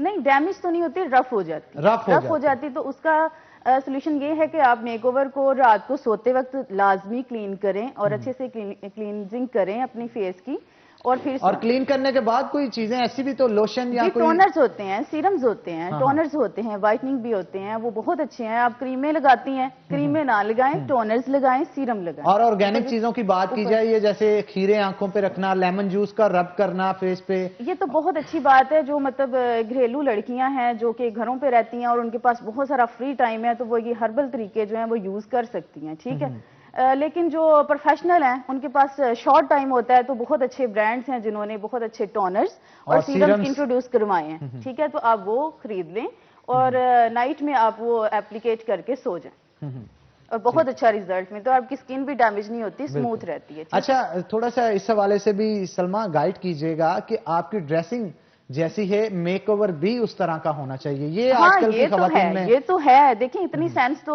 होनी चाहिए कि आपकी जो ड्रेसिंग है, ठीक है, आप उसके अकॉर्डिंग मेकओवर करें। देखिए जैसे कि लाइक मैंने अभी जीन्स और अपना शर्ट वेयर किया तो मैंने उसके अकॉर्डिंग ब्राउनिश की तरफ गई हूँ। ठीक है, क्योंकि मेरा तो लाइव शो है तो मैंने इसलिए हनान थोड़ा सा ज्यादा मेकओवर किया है। लेकिन जो है कि अगर आप मेरी आप को देख लें कि उन्होंने बहुत सॉफ्ट मेकअप किया हुआ है, लाइक इतना सा मेकअप आपका होना चाहिए, बिल्कुल होना चाहिए, ताकि आपकी लुक जो है वो ठीक है। और अगर पार्टी वेयर में जा रही हैं तो वो अभी मैं डेफिनेटली लुक दूंगी और आपको बताऊंगी साथ साथ। बिल्कुल जी, आज पार्टी मेकओवर जो है वो किया जा रहा है कि ऐसी खवातीन। अच्छा ये है कि आप जब बेस एप्लीकेट करें तो अपनी नेक को भी मत भूलें। ठीक है, नेक को भी बराबर की आप बेस एप्लीकेशन करें। और ईयर्स होता है ना, फिर फेस अलग से नजर आ रहा होता है अलग से, और अपने ईयर्स को भी लाइक आपका जो फेस पार्टीशन है जहां जहां से भी आपकी लुक्स दिख रही हैं आप उसको अच्छे से बेस से कवर करें। और बाज़ का तो खवातीन होती हैं जिन्होंने हाई नेक अगर पहननी हो जी जी सर्दियों के, क्योंकि दिन चल रहे हैं, जी, जी, तो उस हिसाब से अपना मेकओवर करें जी, बिल्कुल। वहां तक जहां तक नेक नजर आएगी। बिल्कुल, और अगर बिल्कुल। शलवार कमीज पहन रहे हैं तो उस हिसाब से करनी चाहिए। देखिए आप ये कैरी करने का भी होता है ना कि आप अगर इतना सा कर लिया है तो कुछ औरतें बड़े कॉन्फिडेंस से बैठी होती, उनको ये होता है कि नहीं हम बड़ी अच्छी लग रही, परफेक्ट लग रही है, लेकिन अब गैदरिंग में लोग बहुत कुछ नोटिस कर रहे होते और हैं ऑब्जर्व कर रहे होते हैं आपको, ऑब्जर्व कर और रहे रही होते सही कसर फिर सलमा बाद में शूट्स पे नजर आ शूट्स जाती है। में। लेकिन ये है कि फोटोग्राफर हनान इतने अच्छे हैं, मैं तो हाँ। सारा जो अवार्ड है ना वो फोटोग्राफर्स और इनको कैमरामैन को देती हूँ कि जो कमी रह जाती है बेचारे हमारे भाई हैं तो ये उसको कवर कर देते हैं। बिल्कुल। और एडिटिंग जो है वो बड़ा बड़ा कमाल कर देती बहुत, है। और अगर आप मेकअप नहीं भी करते तो वो एडिट में आपका मेकअप हो जाता है। अच्छा, बाज़ बात ऐसी भी खवातीन सलमा आपके पास आती होंगी जो आके कहेंगी फलां मूवी के अंदर या ड्रामे के अंदर क्या जिसने जैसा मेकओवर किया था ना इस एक्ट्रेस ने, मेरा भी वैसा मेकओवर करे, चाहे उस पर सूट कर रहा है या नहीं कर रहा। कहती हैं, क्या कहती हैं डेफिनेटली। और आप कह रहे हैं लाइक ऐसा कर दे, नहीं वो कहती हैं हमें ऐश्वर्या और माधुरी ही बना दें। ठीक है, और हम बनाते भी हैं, नो डाउट हम बनाते। लेकिन फिर भी आपकी स्किन टोन देखनी होती है, आपकी ड्रेसिंग देखनी होती है, शादी के दिन पे वो तमाम चीजें देखने के बाद मेकओवर किया जाता है ताकि आप उसके साथ मैच कर रहे हो, कंट्रास्ट भी अगर जा रहा है तो अच्छा लगे। अच्छा ये है यहाँ पे कि बेस कलर जो मैंने चूज किया है तो मैंने आइवरी में चूज किया है, थोड़ा सा येलो टोन में, इसलिए कि ये बेस आपका ग्रे शेड नहीं देता। ठीक है, नहीं तो अक्सर ऐसा होता है कि आप घर में जो भी बेस लगा रही होती हैं तो आपकी बेस ग्रे टोन में चली जाती है। तो उसका सबसे बेटर जो सोल्यूशन है वो ये है कि आप येलो कॉम्प्लेक्शन की तरफ जाएं, येलो कॉम्प्लेक्शन का बेस एप्लीकेट करेंगे तो ये ग्रे टोन नहीं देगा। तो अब इसके बाद क्या प्रोसेस होगा? बेस लगाने के बाद क्या चीज अप्लाई करेंगे हम? इसके बाद कंटोर होगा इनका ना। ठीक है जी।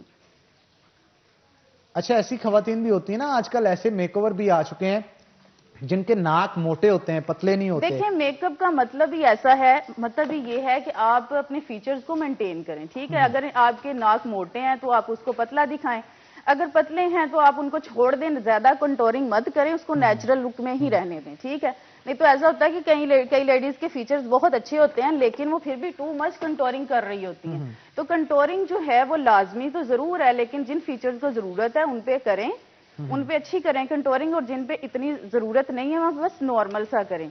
अभी आप मैं वन साइड पे कंटोर करूंगी तो आप उसका क्लोजअप लीजिएगा और आपको थोड़ा सा क्लोजअप हम दिखा रहे हैं जैसे कि ऑडियंस हमारी देख भी सकती है। अच्छा देखें कि कंटोर हमेशा ये यहाँ कान से लेके यहाँ चीक्स तक, लिप्स की शेप तक ऐसे यूं रख के आपने कंटोर करना है। ठीक है, अब ये चीजें खवातीन को, अब ये आप देखें इधर वाला पार्ट और इधर वाला, ठीक है, फर्क है उसमें। और कंटोरिंग जो है इसका कितना अमल दखल होता है आपको खूबसूरत दिखाने के लिए? देखें कंटोरिंग का ही सारा अमल दखल होता है। बेस से तो आपने देखा होगा कि सारे फीचर्स हाइड हो जाते हैं, तो कंटोर ही एक सोर्स है जो आपके फीचर्स को प्रोमिनेंट करता है। ठीक है, और आज जो खास तौर पे मेकओवर नाज़रीन किया जा रहा है, ये ब्लैक सूट क्योंकि कैथरीन ने पहना है, तो ब्लैक सूट है तो ब्लैक के साथ हमेशा आप ब्राउनिश, कॉपर, डल गोल्ड और पीच पिंक की तरफ जाते हैं। एग्जैक्टली। और अगर आप ये कलर कॉम्बिनेशन अच्छे से चूज नहीं करते तो बजाय अच्छा लगने के इंसान अजीब सा लगना शुरू हो जाता है। बिल्कुल, कुछ लड़कियां ऐसी होती हैं कि वो रेड लिपस्टिक लगा लेती हैं और अपना सारा फेस उनका वाइट सा दिख रहा होता है। तो अपना जो है कंटोरिंग की तरफ लाजमी तवज्जो करें, आप कंटोर सीखें और आई मेकअप को भी सॉफ्ट लुक में रखें, ब्लेंडिंग अच्छी करें। जितनी अच्छी ब्लेंडिंग होगी आपके ऑल ओवर मेकअप की उतनी अच्छी लुक आएगी। बिल्कुल आप ठीक कह रही हैं। तो मेकओवर जनाब आप जारी रखें, उतनी देर हम छोटी सी एक ब्रेक लेंगे, ब्रेक के बाद वापस आके मजीद टिप्स आपसे लिए जाएंगे। तो नाज़रीन एक ब्रेक लेंगे, ब्रेक के बाद दोबारा हाजिर होते हैं, कहीं मत जाइएगा, हमारे साथ रहिएगा। वेलकम बैक नाज़रीन, ब्रेक के बाद खुशामदीद। सलमा हमारे साथ मौजूद है, मजीद गुफ्तगू उनके साथ करते हैं। तो सलमा कहाँ तक पहुंच चुका है मेकओवर? मैंने इनकी कंटोरिंग और हाईलाइटिंग कर दी और आई मेकअप भी ऑलमोस्ट इनका मैंने डन कर ही चुकी हूँ। मैंने एक सॉकेट लाइन क्रिएट किया, इस क्लोज करें आप। सॉकेट लाइन ये होती है जैसे आप अपनी फेस की कंटोरिंग करते हैं, लाइक ऐसे ही आपने अपनी आईज की भी कंटोरिंग करनी होती है। और आईज की कंटोरिंग जो है वो आप अपने एक ऐसे ही ब्राउन कलर लेके उसके एक सॉकेट लाइन क्रिएट करते हैं जिसको बोलते हैं आईज सॉकेट लाइन कंटोर। ठीक है, ठीक है। तो यानी ब्राउन कलर का को चूज किया आई मेकअप के लिए आपने? जी जी, ब्राउन। और ब्राउन के साथ कोई और चीज? Brown and dull gold, brown and dull gold.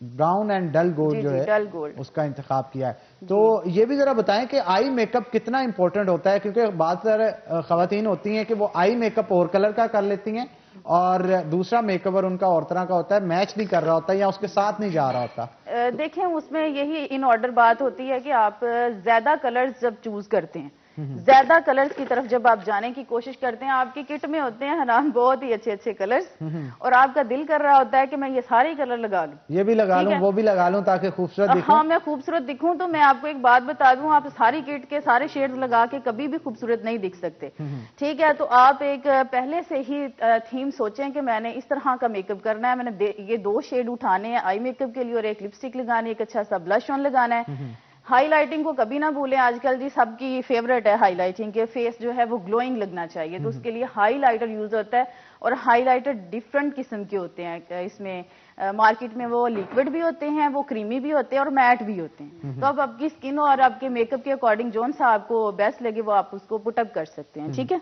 ठीक है, मैं चाहता हूं बस आप जरा जल्दी जल्दी हाथ चलाएं ताकि शो के खत्म होने से पहले पहले अपनी जो मॉडल कैथरीन है उनको रेडी करके हम ऑडियंस को दिखा सकें कि आपने पार्टी मेकअप जो है वो किस तरह का करना है। और खास तौर पे आजकल क्योंकि शादियों के इवेंट्स भी बहुत सारे, बर्थडे पार्टीज भी होती हैं और इसके साथ साथ दीगर पार्टीज भी, स्कूल कॉलेजेस भी खुलने वाले हैं और अगर किटी पार्टीज हों या फ्रेंड्स जो हैं वो इकट्ठी हों किसी रेस्टोरेंट के ऊपर, तो इनकी कोशिश होती है कि अच्छा से अच्छा बन के जाएं। तो आई मेकअप कैसा होना चाहिए आपका? है कि इनके आईब्रोज बहुत थिक हैं ऑलरेडी, ठीक है, तो आप इनको बहुत ज्यादा कलरिंग मत करें। अगर आपके आईब्रोज थिक हैं तो आप उन पे बहुत ज्यादा कलर नहीं लगाएंगी। अब लाइट सा कोई भी शेड ब्राउन उठाएं और उनको जस्ट एक नेचुरल लुक दें। मतलब अगर किसी की आईब्रोज जरा पतली हैं तो आप उनको मोटा दिखा सकते हैं, थोड़ा थिक बना सकते हैं। आपके पास इस तरह के कलर्स होते हैं, लाइक जैसे ही मेरे पास आईब्रो पैलेट पड़ा हुआ है तो मैं इसी से ही आई कंटोरिंग करती हूँ, इसी से ही मैं इनके आईब्रोज को कलर करती हूँ। और लाइनर की जरूरत पड़े तो मैं यूज करती हूँ, लाइनर में कम ही वैसे यूज करती हूँ, इतना नहीं करती। और ये डिपेंड करता है कि कौन सी लड़की की फेस फीचर्स क्या हैं और उस हिसाब से फिर लाइनर उसे अप्लाई करना होता है। और अगर आपकी ऑलरेडी नेचुरली चीजें अच्छी हैं तो मेरा नहीं ख्याल उनको ज्यादा हाईलाइट करने की जी बिल्कुल। इनका जैसा कि ब्लैक जोड़ा है तो मैं लाइट सा इनको ब्लैक कलर जो है वो कॉर्नर पे दूंगी ताकि वो भी ब्लेंडेड लगे, इतना हार्शिंग नहीं कि आप बिल्कुल आंखें काली नहीं कर लें, लाइट सा कर लें और उसको उसी को ही आप स्प्रेड करें, उसी को ही फैला दें आंख पे, आंख के कॉर्नर पे, ठीक है। तो आप वो बड़ा अच्छा, जब आंख खोलें ये देखें तो बड़ा अच्छा सा एक शेड जो है वो स्मोकी लुक जो है, स्मोकी भी आ जाएगी और वो सॉफ्ट भी। ऊपर देखें और आंखों के नीचे भी हमेशा आपने जैसे ऊपर आईज को कंटोर करते हैं तो आंखों के नीचे भी ऐसे लाइक ब्राउन सा कलर आप लाजमी लगाएं। आंखों के नीचे कलर नहीं लगाएंगी तो आप इनकम्प्लीट लगेंगे और नेचुरल लुक नहीं लगेगी। तो आंखों के नीचे भी ऐसे लाइट सा कलर लगा लें। ऐसा है हनान के वही बात आ जाती है कि आपके पैलेट में बहुत सारे कलर्स होते हैं, तो आप आंखों के नीचे भी नीले पीले कलर्स लगा रही होती हैं। हाँ। कोई नीला लगा रहा है, कोई पीला लगा रहा है, कोई डिफरेंट लगने की कोशिश में ना अजीब लगना शुरू हो जाता है। हाँ, तो मैं आपको एक बात बता दूं, मेकअप वही है जो कि एलिजेंट लगे, जो प्यारा लगे, आप और आप पे सूट करे, आप पे सूट करे। और सूट जस्ट आप पे वही कलर्स कर सकते हैं जब आप ऑर्डर में काम कर रही होती हैं। जैसे ही आप डिसऑर्डर जाएंगे, अगर मैं इधर ऊपर आंख उठाई इधर ग्रीन लगा दूं तो वो कितना डिसऑर्डर काम लगेगा, बिल्कुल अजीब लगेगा, अजीब लगेगा। नीचे देखें तो ये देखें जब आप मस्कारा लगाती हैं तो इस तरह से आंखें थोड़ा सा ऐसे नीचे सेंटर में झुका लें और इस तरह से बड़े आराम से आप मस्कारा लगा सकती हैं। आपको कोई ज्यादा मेहनत करने की जरूरत नहीं है। और बाद लड़कियां तो मस्कारा ज्यादा लगाने की कोशिश में उनकी छाप जो है वो आईब्रोज के पास भी छोड़ जाती है। जी बिल्कुल ऐसे ही है, ऐसे ही है। तो इन चीजों का नोटिस रखना चाहिए। वो ये है, एक कुछ चीजें ऐसी होती है ना कि उसमें थोड़ा सा आपको हम्बल पेश आना चाहिए, ठीक है। आप थोड़ा पेशेंस से काम करेंगी तो आपका काम अच्छा हो जाएगा। अगर आप हड़बड़ी में काम करेंगी, मतलब कहेंगी कि बस जल्दी जल्दी ये हो जाए, कुछ चीजों को टाइम लगता है, ठीक है, कुछ चीजें टाइम ले जाती हैं। अच्छा, हेयर स्टाइल भी आज बनाया जाएगा? हेयर स्टाइलिंग इनसे मैंने बोला था अपनी मॉडल को कि आप इनके जो बाल थे वो लंबे थे, तो मैंने कहा था आप उनको मैनेज करके आइएगा। बिल्कुल, इसके लिए एक प्रॉपर टाइम आपको चाहिए होता है हेयर स्टाइल बनाने के लिए। जैसे कि बहुत लंबे बाल है और इनका कोई हेयर कट नहीं है, तो ऐसे बालों में फिर आप सेंटर पार्टीशन कर ले और उनको थोड़ा थोड़ा सा आप ब्लो ड्राई कर लें, यानी कि हल्के हल्के नेचुरल वेव आ जाए, ठीक है। तो वो बहुत अच्छी लुक। अच्छा ये है कि जो यंगस्टर लड़कियां हैं, कॉलेज गोइंग हैं या यूनिवर्सिटी गोइंग हैं, तो वो लाइनर जो है वो इतना पसंद नहीं करती, ठीक है। वो इतनी हार्शिंग लुक जो है वो कह रही होती है कि ना सॉफ्ट सी लुक आई, ये देखें, ठीक है। तो बड़ी सॉफ्ट इस तरह से आपकी एक लुक क्रिएट हो जाती है। इस तरफ देखें, ये देखें, ठीक है, इतना इनफ होता है। लेकिन अगर आप चाहती हैं कि थोड़ा सा आपका वो लाइनर भी होना चाहिए, तो फिर आप बारीक सा लाइनर क्रिएट कर सकती हैं। ठीक है जनाब, ये अब लाइनर जो है वो आईज के ऊपर लगाया जा रहा है। और वो भी प्रॉपर आई मेकअप की क्या टेक्निक होनी चाहिए, किस तरह से इसे आपने अप्लाई करना है अपने आईज के ऊपर, और कौन से कलर्स के सूट्स के साथ कौन से कलर्स आपने मैच करके अपना आई मेकअप करना है, ये तमाम तर चीजें जो है वो सलमा की तरफ से बताई जा रही हैं। और यही नहीं बल्कि इसके साथ साथ ओवरऑल मेकओवर की बात भी बताई जा रही है, टिप्स दिए जा रहे हैं आपको कि घर के अंदर आप किस तरह से अपने आप को रेडी कर सकते हैं। आपको ब्यूटी पार्लर जाने की जरूरत नहीं इसके लिए पड़ेगी। और तमाम खवातीन जो हैं उनके पास इतना सा तो मेकओवर मौजूद होता है घर के पास, घर के अंदर, के वो अपने आप की खुद तैयारी करके किसी इवेंट पे जा सकें।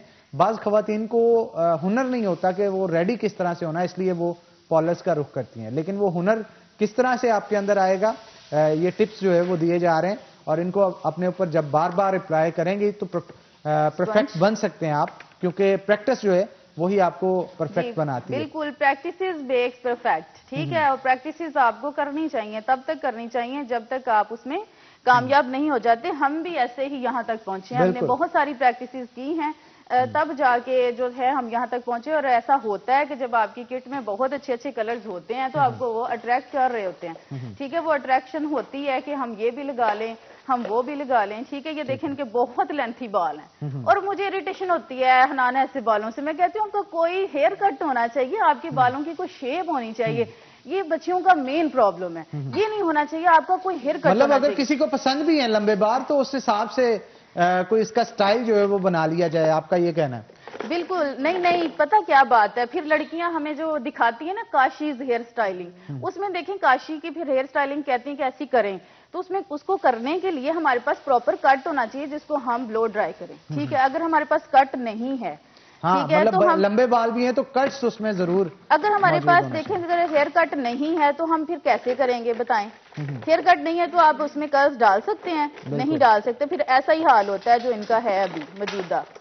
बिल्कुल जी, जितनी देर मेकओवर हो रहा है, आज का सवाल हमने आपसे पूछा था वो ये था कि सूफी बरकत अली साहब का मजार किस जगह पे उनका दरबार मौजूद है, तो उसका जवाब ये है कि वो समुद्री रोड पे मौजूद है। जिन लोगों ने ठीक जवाब दिया है, जो खातून जिन्होंने आज का गिफ्ट टेम्पर बायो आमला की तरफ से विन किया, उनका नाम है सादिया। तो सादिया, आपको बहुत बहुत मुबारक हो, आपने गिफ्ट टेम्पर बायो आमला का विन किया है।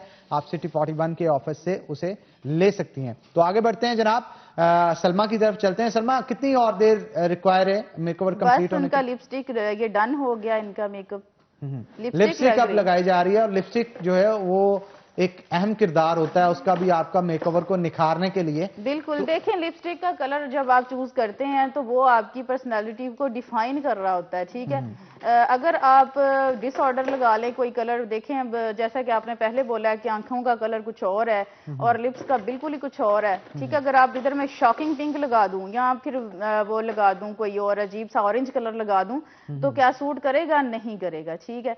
तो आजकल जैसे कि डिमांड भी है कि हमें सॉफ्ट लुक चाहिए, बिल्कुल सॉफ्ट। तो सॉफ्ट लुक के लिए ये डिपेंड करता है कि आप लिपस्टिक, आई मेकअप और अपनी बेसिस जो हैं उनको अच्छे से रेडी करें। और नाज़रीन, हमारी आज की डिश जो है वो भी रेडी हो चुकी है। जो चिकन ब्रोस्ट तैयार करना था वो रेडी हो चुका है, जैसे कि आप अपनी स्क्रीन के ऊपर भी देख रहे हैं। तो चिकन ब्रोस्ट भी दो तरह का बनाया गया था, बाजार से जिस तरह का मिलता है और घर के अंदर बनाने के लिए रेसिपी जो है वो दोनों रेसिपीज हमारी शेफ किंजा की तरफ से आपको बताई गई और बना के भी पेश किया गया। तो किंजा, इसकी स्मेल बहुत अच्छी आ रही है और इसका अरोमा जो है पूरे स्टूडियो में फैला है और यूं महसूस हो रहा है कि बड़ा डिलीशियस और जूसी आज का ब्रोस्ट जो है वो तैयार हुआ है। तो आगे बढ़ते हैं जनाब। सलमा, लास्ट पे जो है अब लिपस्टिक जो है वो लगाई जा रही है, इसके बाद भी कोई मेकओवर किया जाएगा या रेडी हो जाएंगे? नहीं, मेरे ख्याल से इतना इनका इनफ है। It's enough. तो इतना बिल्कुल इनफ है, इससे ज्यादा आपका मेकओवर जो है वो बुरा लगेगा आपके फेस पे, इससे ज्यादा नहीं आप कर सकते। अच्छा, इधर ये मुझे थोड़ा सा इनका ब्लश ऑन का हो रहा है, तो ब्लश ऑन इनका मैंने पहले पिंक लगाया था लेकिन अभी मैं इसको ब्राउनिश की तरफ लेके जा रही हूँ क्योंकि हमारा जो मेकअप है वो सारा का सारा ब्राउन में है, ठीक है, तो मैं इसको थोड़ा सा ब्राउन में कर देती हूँ। ठीक है ये जनाब। लास्ट में आप देख सकते हैं, ठीक है, कि आपकी लुक ठीक लग रही है नहीं लग रही तो आप उसमें चेंजिंग्स कर सकते हैं।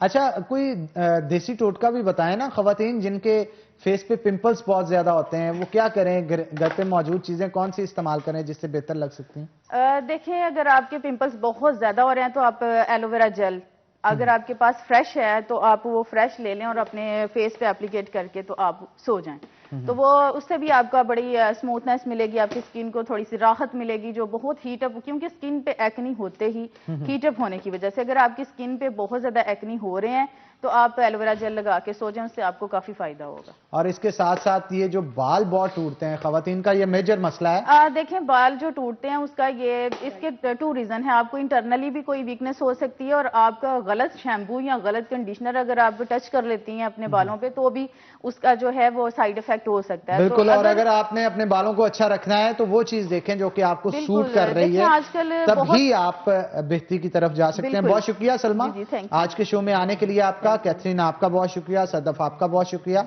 आप लोगों ने बहुत मुफीद टिप्स हैं जो कि दिए हैं हमारी जो नाज़िन है, जो खवातीन इस वक्त देख रही हैं। तो जैसे कि आप देख भी सकते हैं नाज़िन, आज की हमारी मॉडल जो हैं वो रेडी हो चुकी हैं और सलमा जो ब्यूटिशियन है उनकी तरफ से इनको कैथरीन को तैयार किया गया है। तो इसी के साथ नाज़िन आज के प्रोग्राम से अपने मेज़बान हन्नान बुखारी को दीजिए इजाज़त। इंशाल्लाह कल होगी आपसे मुलाकात, तब तक के लिए अल्लाह हाफिज।